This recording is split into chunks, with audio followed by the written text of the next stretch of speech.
Next है आपका process of attending reading comprehension. तो इसमें सबसे पहले इसमें 5 स्टेप्स हैं, जिसमें से फर्स्ट स्टेप है read the passage at a comfortable speed. Passage को कंफर्टेबल स्पीड पर पढ़ना चाहिए।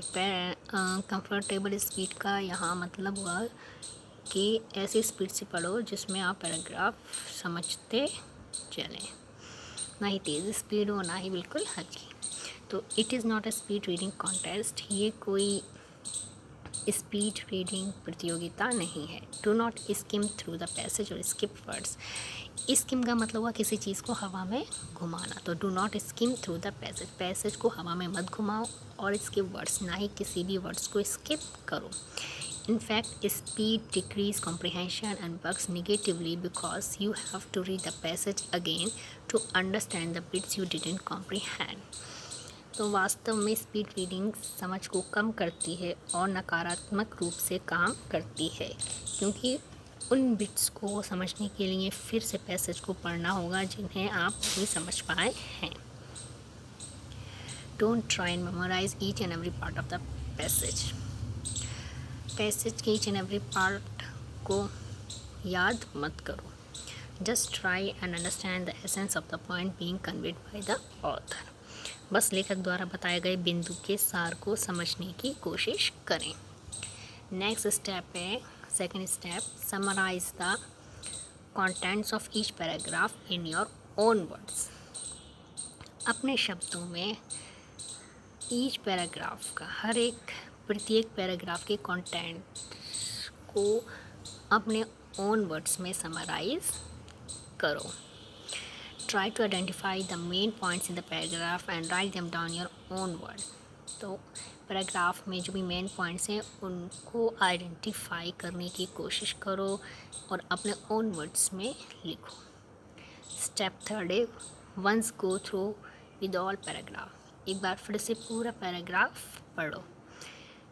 स्टेप फोर्थ है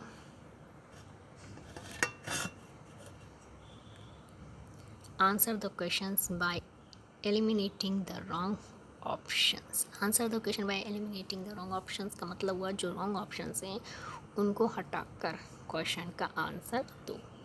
read the options carefully and eliminate the ones which are out of scope और डोंट आंसर द क्वेश्चंस। तो गलत विकल्पों को हटाकर प्रश्नों के उत्तर दें। विकल्पों को ध्यान से पढ़ें और जो विकल्प दायरे से बाहर हैं उन्हें हटा दें और जो क्वेश्चंस हैं उनका आंसर ना दें। स्टेप 5 है राइटिंग डाउन पॉइंट्स। लिखने के पॉइंट्स जो हैं important points to remember while solving reading comprehension. तो फर्स्ट पॉइंट है read the passage carefully and try to understand the contents. तो पैसेज को ध्यानपूर्वक पढ़ो और जो कंटेंट है उसे समझने की कोशिश करो। Try to understand the meaning of every word in context to the passage. Passage के संदर्भ में हर एक वर्ड का मीनिंग समझने की कोशिश करो। After reading the passage thoroughly turn to the question that follow, try to find the answers. Passage पढ़ने के बाद फिर क्वेश्चंस की तरफ मुड़ो, मतलब क्वेश्चंस देखो, फिर उनका आंसर ढूंढने की कोशिश करो। Check your answers before writing them. और अपने आंसर लिखने से पहले चेक ज़रूर करो। Answer should be in the same tense in which the question is given. जिस टेंस में क्वेश्चन दिया होता है आंसर भी उसी टेंस में लिखना चाहिए। ठीक है, पैराग्राफ में उस आंसर को सर्च करो, फिर उसको अपने ओन वर्ड्स में बनाओ। उसके अपने व्यूज़, इमेजिनेशन, एक्सप्रेशन उसमें शेयर मत करो। जो फैक्ट है वही करो, लेकिन अपने ओन वर्ड्स में, और सेम टेंस में होना चाहिए जिस टेंस में क्वेश्चन होता है। Answer the questions on the basis of the information given in the passage. Answer the question on the basis of information given in the passage. Passage में जो भी इंफॉर्मेशन दी होती है उसके आधार पर क्वेश्चंस के आंसर दो। Do not add your own views, expression, imagination. अपनी इमेजिनेशन, एक्सप्रेशन व्यूज़ को ऐड मत करो आंसर्स में, इंफॉर्मेशन के आधार पर आंसर्स दो।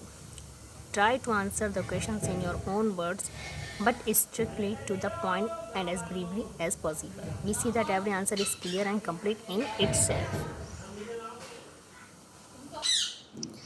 तो try to the answer question own words, अपने ऑन वर्ड्स में आंसर दो but strictly to the point, और लेकिन उसी पॉइंट पर जिस पर क्वेश्चन है, एंड ब्रीफली एज, और ब्रीफ में दो जितना हो सके, और हर एक आंसर क्लियर और कंप्लीट होना चाहिए अपने आप में।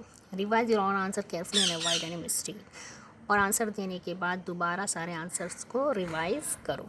Most importantly time management should be followed, और सबसे महत्वपूर्ण चीज़ है कि टाइम मैनेजमेंट को फॉलो करो, ठीक है। तो सबसे मेन चीज़ है कि टाइम को ध्यान में रखते हुए आंसर दीजिए, नहीं कि सोचने बैठ गए और आंसर रहने दीजिए। एक आंसर इतना लंबा लिख दिया, उसमें अपने एक्सप्रेशन व्यूज़ ऐड कर दिए, इमेजिनेशन ऐड कर दी। जो फैक्ट है और इन्फॉर्मेशन के आधार पर, जो भी इंफॉर्मेशन दी गई पैराग्राफ में उसके आधार पर क्वेश्चंस के आंसर दो, ठीक है।